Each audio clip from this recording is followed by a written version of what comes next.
live. Week 14, figured we'd talk some Dynasty. Going through my Dynasty game plan of the week. Posted at yardsperfantasy.com. Also, most of this content you can find on my podcast, the Feed Me Fantasy podcast. I figured we'd do it for the TikTok audience as well. Before we do get started, I do want to tell you a little bit about Underdog Fantasy. If your fantasy teams are falling out of contention, or you're just looking to spice things up, try playing some player props on Underdog Fantasy. I mean, I've been doing it every week, picking the overs, the unders, and I can 3, 6, 10, or even 20x my money. And it's been fun. I post my picks at yardsperfantasy.com every week. It's easier to win the DFS, and it pays out immediately, unlike having to wait, for the long, season-long traditional leagues. And the best part is, right now, when you deposit on Underdog Fantasy for the first time, and you use our promo code YARDSPER, that's all one word, YARDSPER, you'll get a 100% deposit match up to $100. So why wouldn't you do that? Why wouldn't you can just put in $10 and then boom, you got $20 in your account. Or do what I did, $100, and boom, I got $200 in my account. And now I can use that to play these player props or some of their other competitions. It's not just NFL competitions. So if you're into the NBA and other sports, they get everything. So go to Underdog Fantasy, use our promo code YARDSPER, and get that cash and start winning. Follow our picks on yardsperfantasy.com. So like I said, I am going to talk some Dynasty today. I'm going to go through my Dynasty game plan. And we're going to start with what I want you to do if you're a contending team. If you're a contending team, I want you to go and buy Joe Mixon. I really think Joe Mixon could be the piece that you need to push your Dynasty team over that last little hump to the championship, or get you into the playoffs, or wherever you need to go. He's seen significant volume on the ground, averaging 26 carries per game over the last 3 weeks. And he's found the end zone in 9 straight games. 9 straight games, whether it's on the ground or a receiving touchdown. Joe Mixon has found the end zone in 9 straight games. That's incredible. Now, we don't usually chase the touchdowns, but that one, 9 straight games. And he's had moderate production through the air as well. He's been inconsistent, but he's getting targets. But like I said, it's inconsistent. 1 week he'll have 2 targets. The next week he'll have, 5. So that's been inconsistent, but he does bring, the upside in the passing game as well. He's top 5 among all running backs in fantasy points per game, and he's the workhorse and one of the league's most explosive offenses. We want that.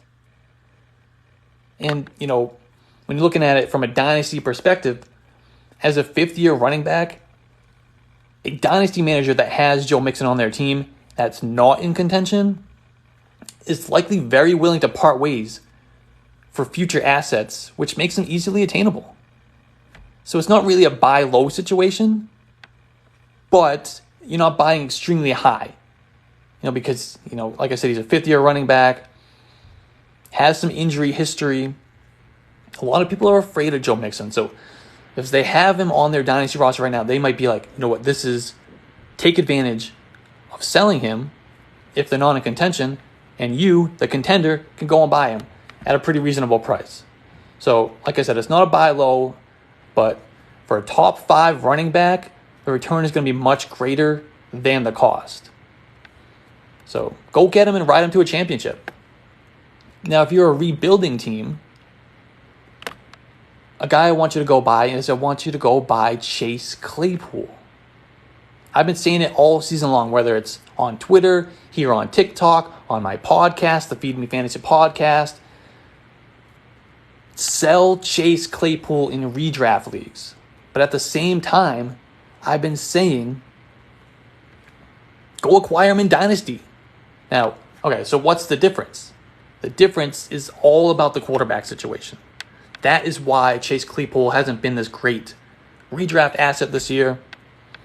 It's all about the quarterback. It's really not about Chase Claypool. Roethlisberger just doesn't have the arm to consistently get the ball down the field and outside the numbers to a big-bodied deep threat like Claypool. It's why we're seeing so much target volume going to Diontae Johnson, Najee Harris, and Pat Freiermuth. Because he's going to these short and intermediate areas of the field. He's going to the middle of the field. And when he does go deep, it happens to be Diontae Johnson because he loves Diontae Johnson. But, if it wasn't obvious already, we had reports last week that Roethlisberger has been telling people in Pittsburgh that he's going to retire after the season. So, let the confetti rain down because that's going to unlock Chase Claypool. Really, any quarterback that comes in to Pittsburgh next year is going to be an upgrade for what Claypool needs to be a productive fantasy receiver. And add to that, Juju Smith-Schuster is probably gone on free agency. I know he's been out for a few weeks now, but that's one last guy we got to worry about for target competition. So we saw what Claypool did last year, and he's flashed it at times this year. He's had some big games. He's had some big plays. Can't get it consistently because of Roethlisberger. His arm is just toast. But hey, maybe they'll go get Aaron Rodgers. Can you imagine Aaron Rodgers in Pittsburgh next year? With Najee Harris in the backfield, Diontae Johnson, catching, being a high volume guy, and Claypool being a big outside, down the field deep threat with Aaron Rodgers. Let's go. Wheels up, baby. Or even Russell Wilson. Russell Wilson, I think he's still going to be trying to pursue a trade in the offseason. So they bring in Aaron Rodgers, they bring in Russell Wilson, or even just a rookie quarterback that has a fresh arm. It's going to be a huge upgrade for Chase Claypool. I'm really excited to see, Diontae Johnson and Chase Claypool in a high volume passing offense operating at a high level with a competent quarterback. That's going to be pretty cool to watch. They're going to be one of the best duos in the league next year. Let's take a wide receiver. Let's go with a sell in Dynasty. That's Mike Williams. Mike Williams got off to one of the hottest starts of any wide receiver in fantasy football this year. Dropped off in the middle, but he scored at least 16 fantasy points in 2 of the last 3 weeks. And that included a 110-yard performance in Week 13.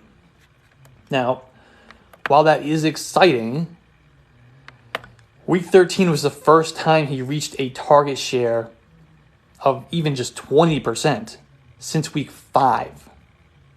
And that's not good. So this is your chance to sell. The target volume isn't there. If you have him in Dynasty, this is your chance. This is your chance to get rid of him. If you didn't bail out early in the season when he was going hot, going strong those first 5 weeks, now's your time. He's bailing you out right now. He's bailing you out. He's giving you another chance. So this is your chance. This is a 5th-year wide receiver who has never produced at a high level for an extended period of time. He's never done it. So why do we think that's going to change now? So if you have a league mate in one of your dynasty leagues that thinks Williams is going to continue to be a top 20 wide receiver moving forward, go sell him. Sell him. He's been going down, trending down in the dynasty rankings at yardsperfantasy.com week over week. Another sell is Noah Fant. Noah Fant was one of the best tight end prospects to come into the league in the last 5 years. He really was. And he's been productive. He's shown us why we liked him so much coming out of Iowa. But Fant is in an offense that is absolutely loaded with talent. Outside of the quarterback position, of course. And it just, Like, they got all these weapons. And it just doesn't look like that's going to be any different in 2022. There's no reason I think it's going to be. And while Fant is good, and he's one of the most talented players at his position. But it's really, really hard to expect consistent production from a guy who is competing with so many other high-end players. I mean, Courtland Sutton just signed a big contract extension just a couple weeks ago. So he's going nowhere. And either is their wide receiver 3, Tim Patrick. He also just signed an extension. And then you get Jerry Jeudy. He still has multiple years left on his rookie contract. And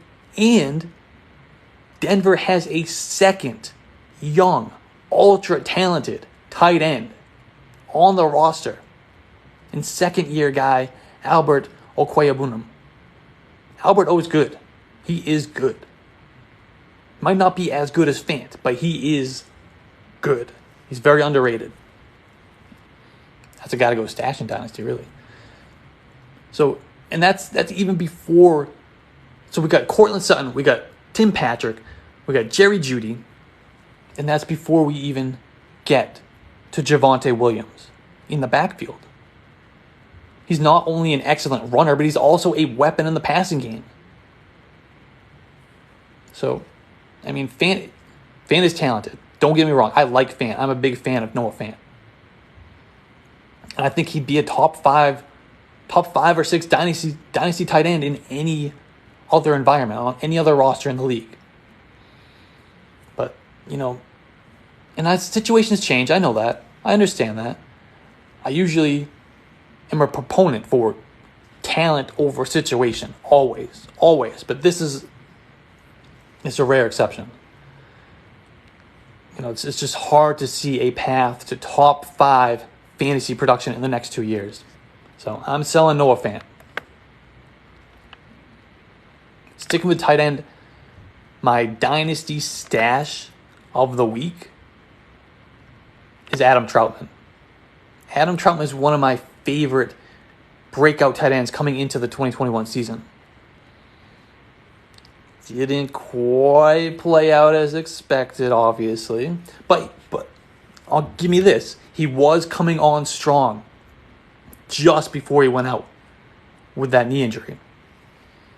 It's a 4 to 6 week knee injury. It's not like an ACL injury or anything. So he'll be good to go for 2022. That'll be no problem. Maybe he's back at the end of the season. Unlikely. But like I said, he was coming on really, really strong before he went out.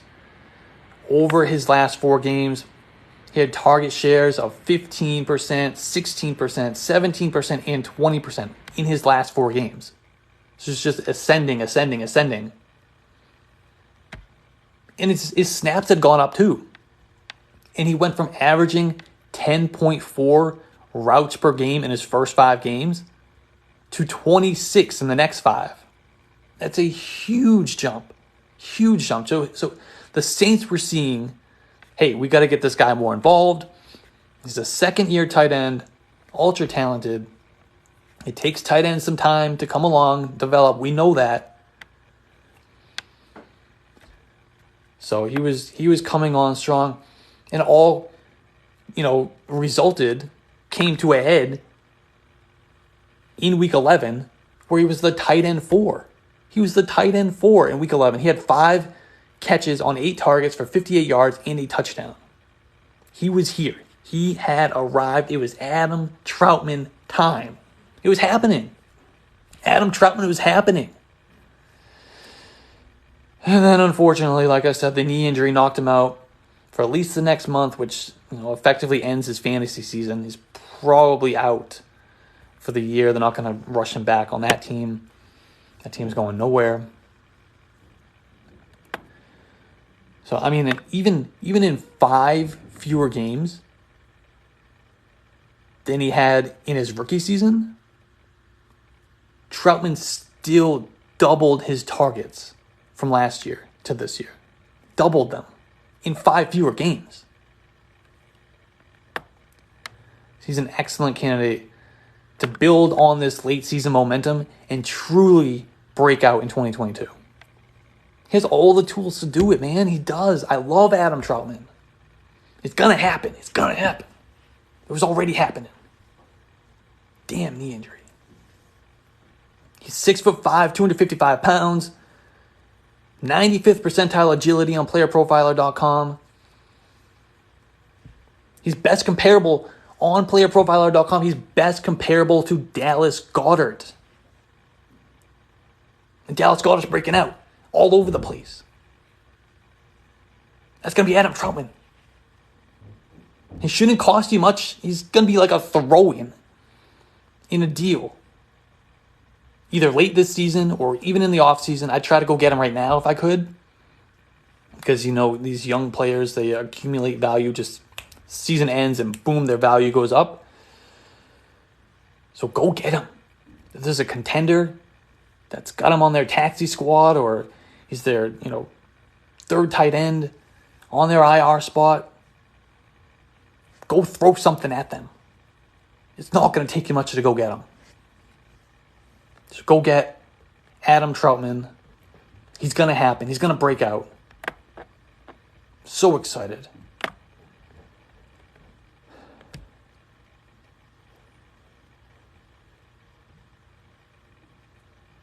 I can't believe it's week 14 already. The fuck? Where did the season go? It's unbelievable. It really is.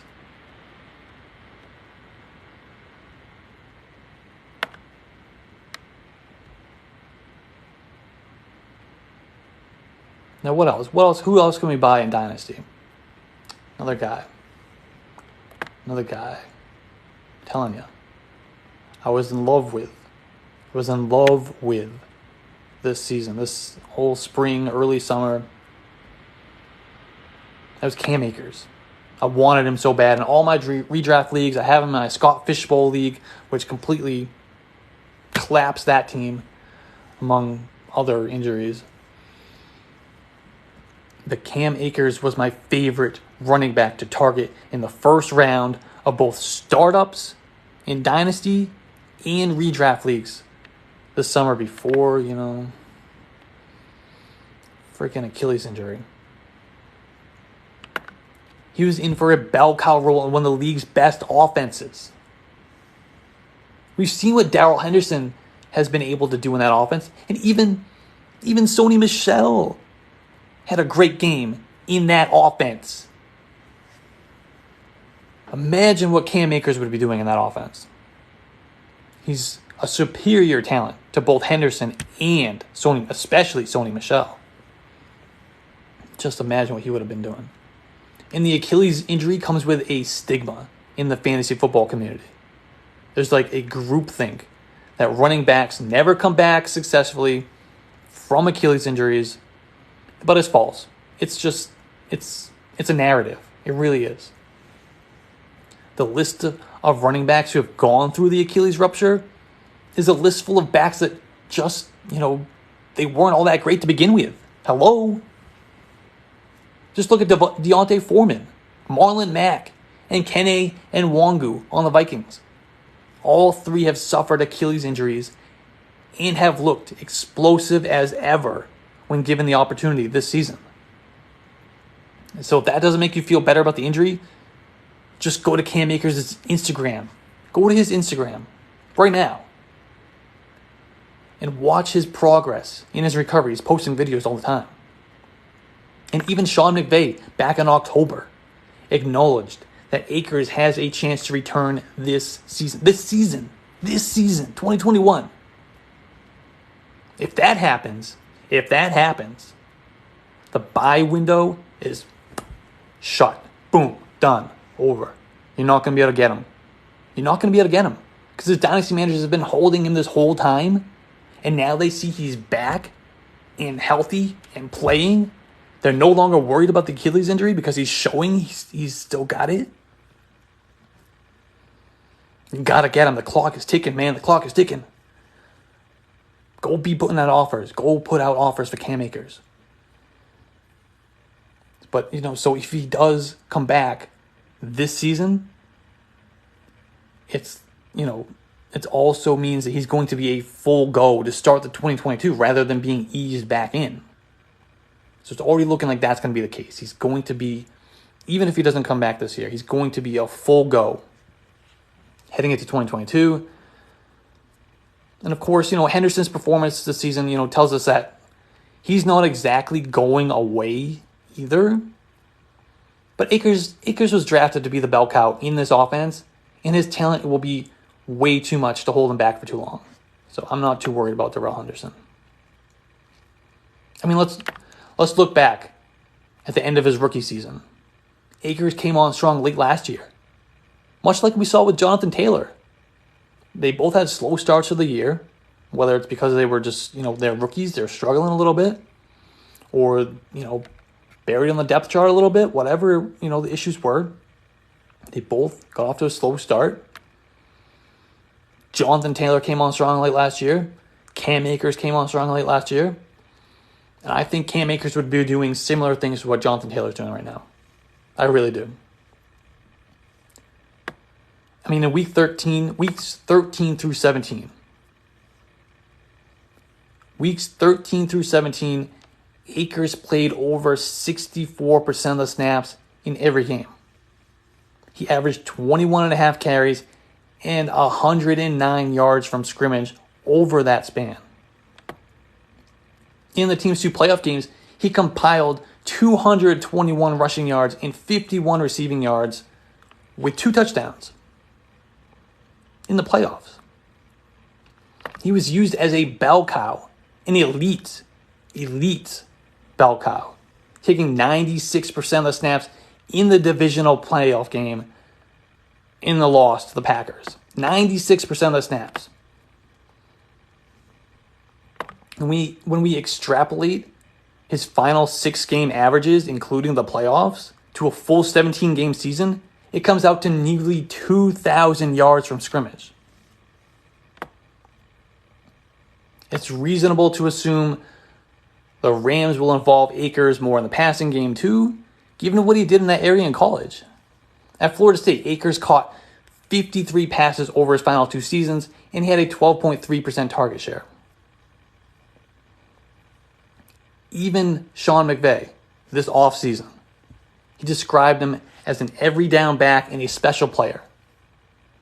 There are dynasty managers, like I said, there are dynasty managers who are terrified of the Achilles injury narrative. Take advantage and buy now. But do it soon. Do it soon. Do it right now. Because with every workout video that Akers posts on Instagram, the price is only going up.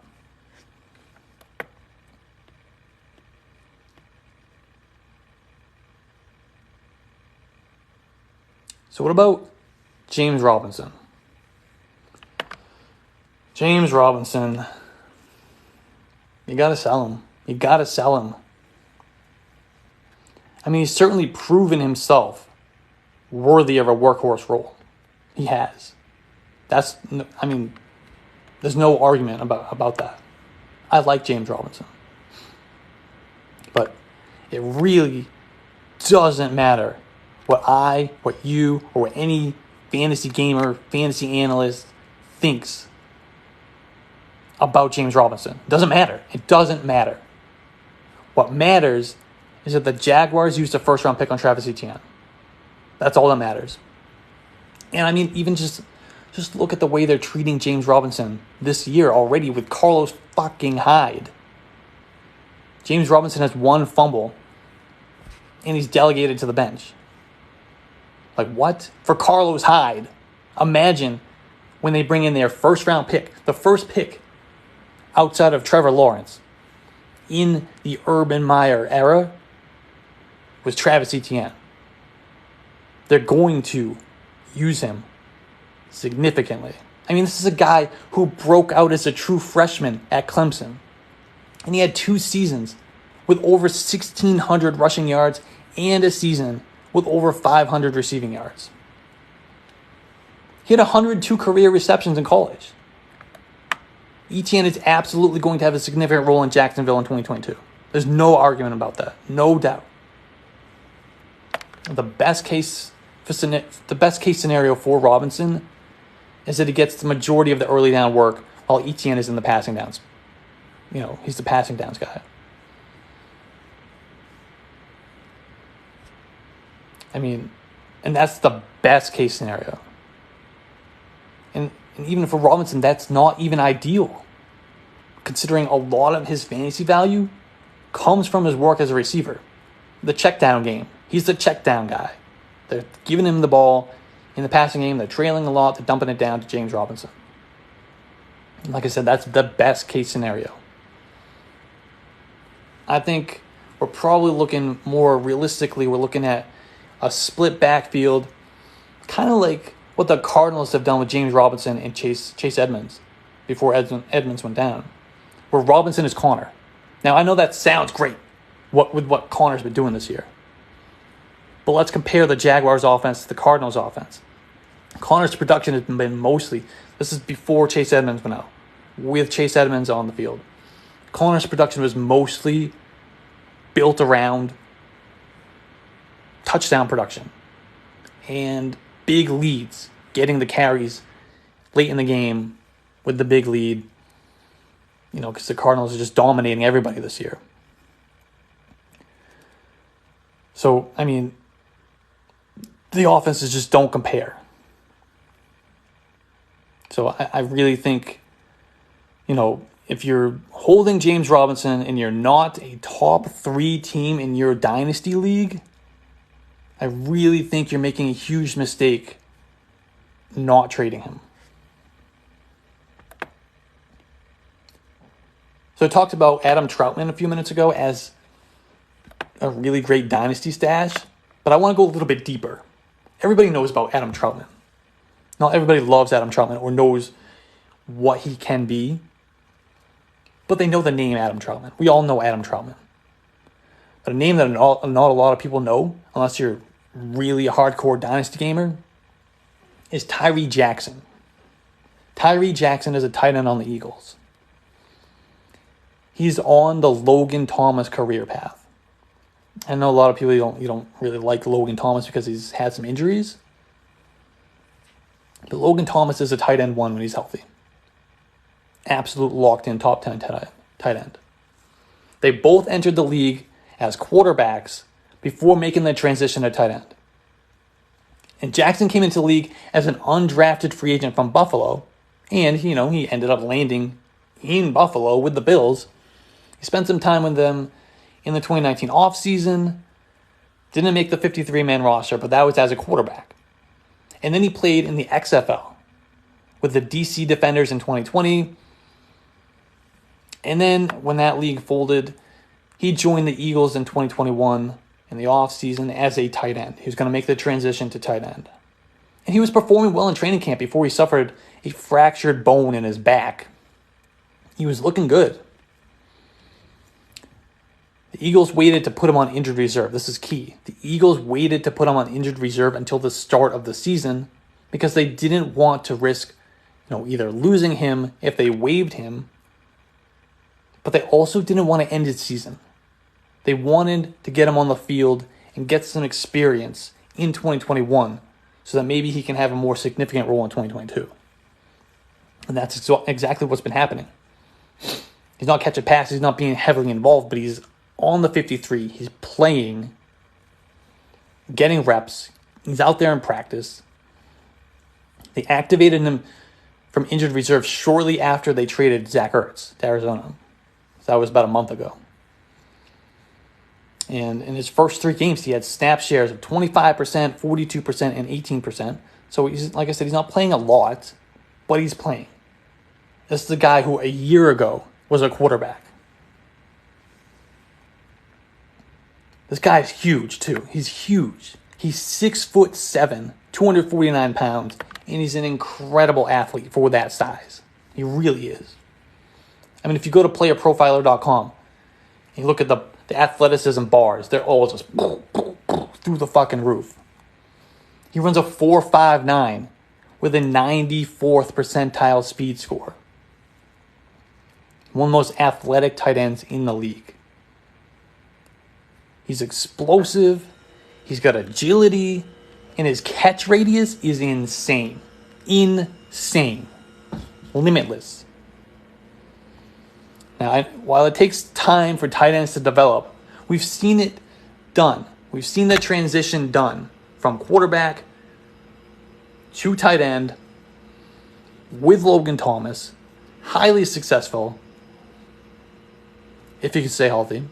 But that's not, when he's on the field, he's highly successful. Top 10 tight end in fantasy football. And let's even look at Darren Waller. This guy was a wide receiver. Came into the league, flamed out as a wide receiver, and now look at him. He transitioned to tight end, one of the best in the league. So, it's encouraging. Something that really stands out to me is encouraging that the Eagles wanted him on the active roster this season. Give him that experience, get him rolling. And I know you're asking to yourself, what about Dallas Goedert? Dallas Goedert is there in Philadelphia, obviously. And he just signed a contract extension that is, he's locked in as the team's long-term tight end one. I know that. I'm not stupid. Well, that's debatable. But we know 2 tight ends can be productive in the same offense. And Jackson's not even under contract beyond 2022 anyway. So who says it even has to be in Philadelphia? He's going to get his experience in Philadelphia, just like with Logan Thomas. Logan Thomas, he was a tight end with Buffalo for a couple of years. That's where he made his transition and got his experience. Wasn't productive, but he got his experience at Buffalo, moved on to Washington, became that big-time tight end one when healthy. So this is likely a play for 2023, but the upside with Tyreek Jackson is huge, and it's absolutely worth the stash. He's probably on your waiver wire in dynasty leagues, unless you're in super deep leagues with some smart people who are paying attention. He's probably available. So go stash Tyreek Jackson. Go stash Adam Troutman. Kind of just recap everything we talked about today before we wrap this up. We talked about, I want you to go buy Joe Mixon in Dynasty if you're a contender. I think he can really, really help you win your league, be your RB2, be your RB1, and he's not going to cost, a huge, huge amount. He's going to cost you, but he's not going to be typical top 5 fantasy running back price. You're still going to pay a price, but I want you to go buy Joe Mixon. I want you to go buy, especially if you're not a contender, I want you to go buy Chase Claypool, because I think he's going to explode the second they make a quarterback change in Pittsburgh, and it sounds like that's going to be next year. They're going to have a new quarterback. Hey, I think it might be Aaron Rodgers. I think it's a damn good chance Aaron Rodgers is there in Pittsburgh in 2022. Take advantage of the disappointing 2021 season from Claypool. Go buy Chase Claypool in dynasty leagues right now. And then we talked about some sells. Talked about selling Mike Williams. I think this is your chance to sell Mike Williams right now. This is your last chance to go sell Mike Williams and get a good price for him. I want you to sell Noah Fant. Talked about that. I just can't see a path in that offense with all those weapons, all those other guys to feed.